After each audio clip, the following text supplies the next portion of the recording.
Good Monday morning, everybody. Chris Allen here on this July 8th with a check of your Sam Channel weather. And it's all sponsored by Ace Hardware Marketplace. We're going to be talking about how what is right now at this moment at 7:37 on your Monday morning, still a hurricane Beryl, which will be soon downgraded as it has made landfall in Texas now, and it's pretty impressive. It has gained a little bit more strength as it moved into the southeastern corner of Texas, and we're going to see some beneficial rain coming off of Beryl in the next couple of days. In fact, as soon as tomorrow, we will begin to get some of that moisture coming in. We've got two things going on. We've got Beryl to the southwest, and then we have an upper wave that is going to come in and meet up and phase with the remnants of Beryl and put down some pretty good rainfall, I think, starting tomorrow. Here's a look at the way it looks outside right now from the Plano cam. And we see clouds already on the approach this morning, but there's no rain around. It's all just a lot of cloud cover. That is in advance of the both of those systems coming in. And then here's the look downtown from the AAA Systems live weather camera from Reservoir Hill, looking at those same clouds. We'll see a mix of clouds and sunshine today. It is not going to be altogether cloudy, but cloudy enough to obscure the sunshine at times, and it's going to be that way pretty much from here out as we get into your late Monday into Tuesday. Here's a look from the newest weather camera, which is at Wingate Hotel, I-65 and Scottsville Road, exit 22.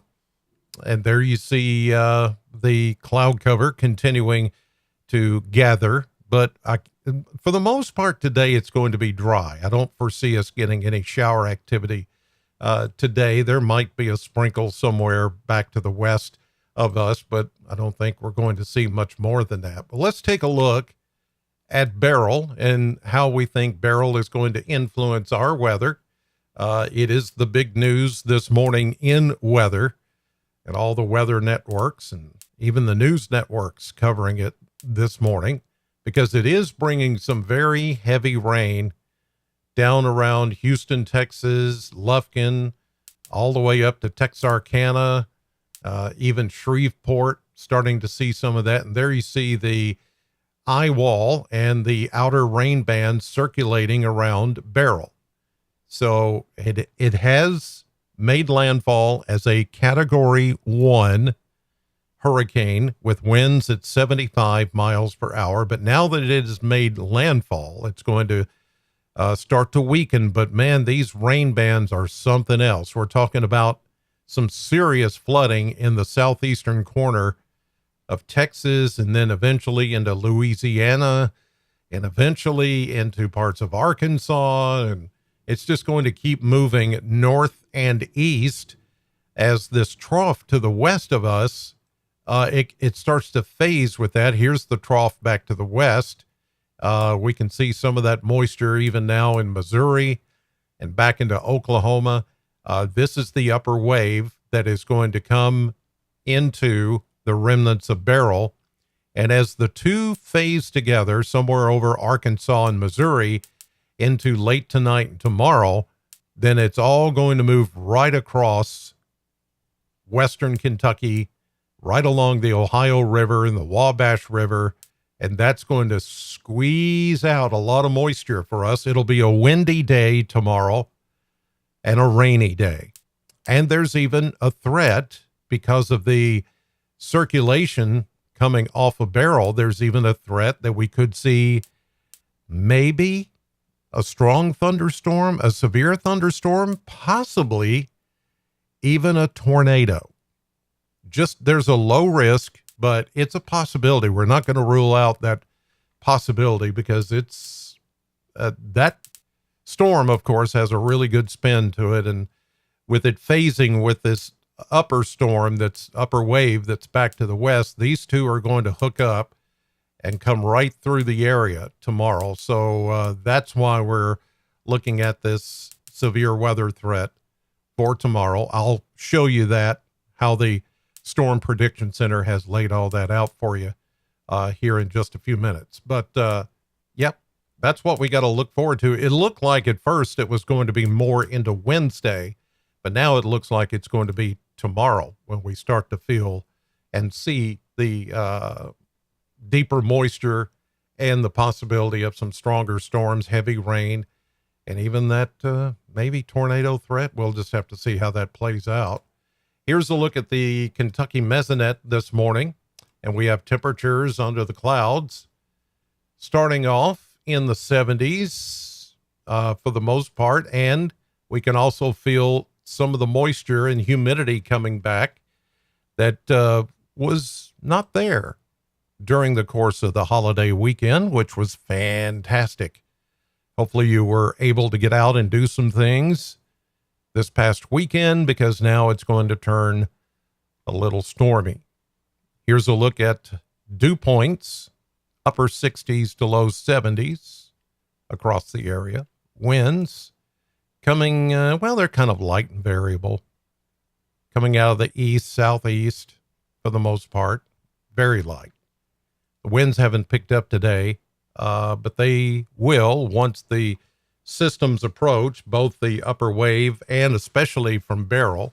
I do think we'll see some breezy conditions tomorrow once the remnants of Beryl come barreling in to our area. So I don't, nothing that's going to be hurricane force or anything like that, but I do think we're going to get some pretty good breezes, and we're going to get some heavy, heavy rain tomorrow as those systems approach. So I just wanted to give you a heads up on that.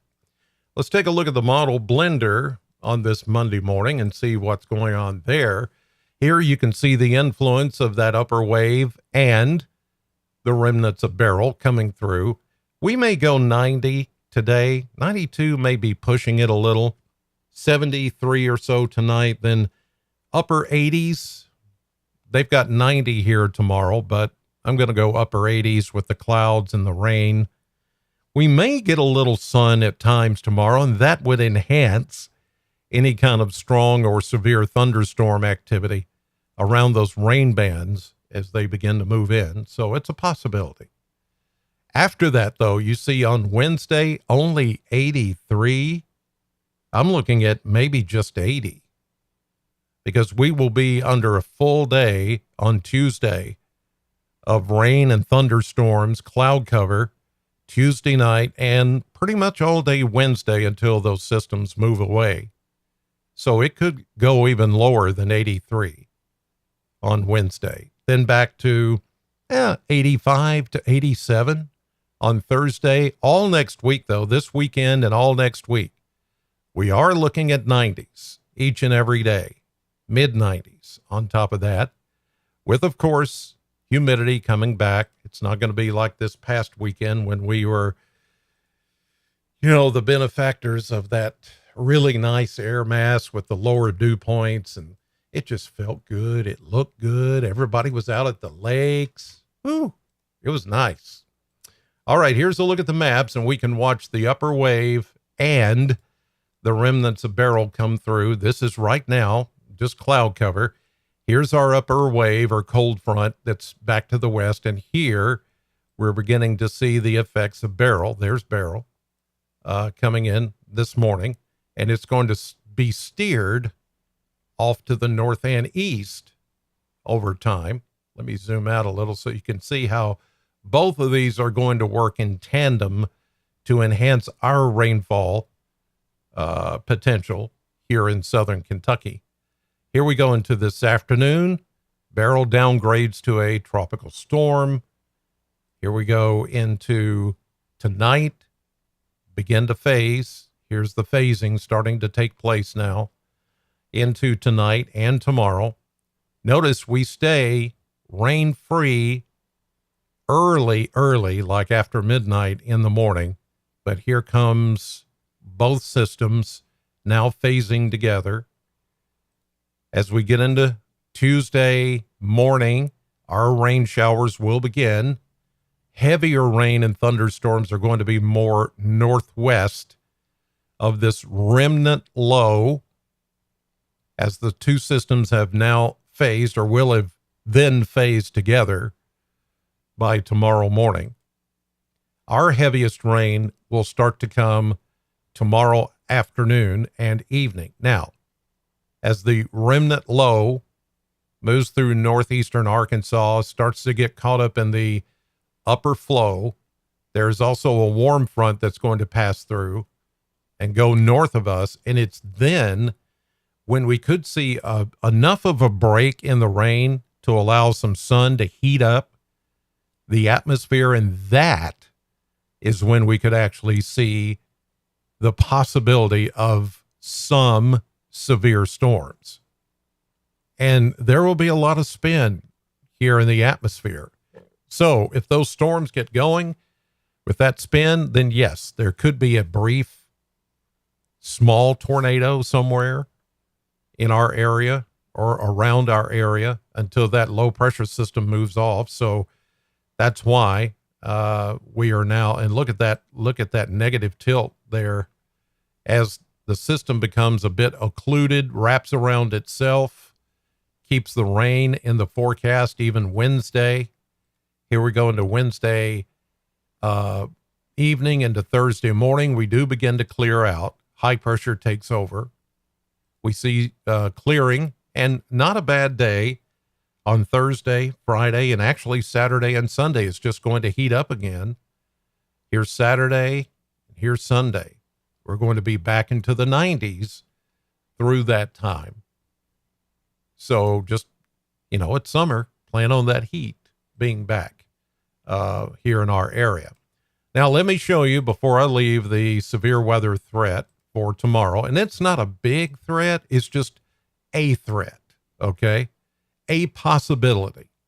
And this is if we can get enough heating, daytime heating going on tomorrow afternoon as the two systems have phased together and we get that spin in the atmosphere, then they've put us in a level 1 marginal risk down to Nashville, almost Memphis, and then along the Ohio River, southern Illinois, southern Indiana, southwestern Ohio. Pretty much all the state except for the far eastern part is under that level 1 marginal risk for the possibility of not only a severe thunderstorm, but also maybe a tornado. It's, again, it's not a high risk. It's not even that much of a low risk. It's a possibility. It's conditional. If everything comes together with the daytime heating and all that, and that system comes through like we think it's going to come through, then yeah, it's a possibility that we could see something out of that tomorrow. But we'll keep an eye on it, let you know.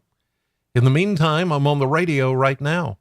Here it is 10 before 8, and I'm on your FM radio at SAM 100.7, and then I'll be on tonight, News 40 at 5, 6, and 10. Until then, have a great day. God bless you, and thank you for watching.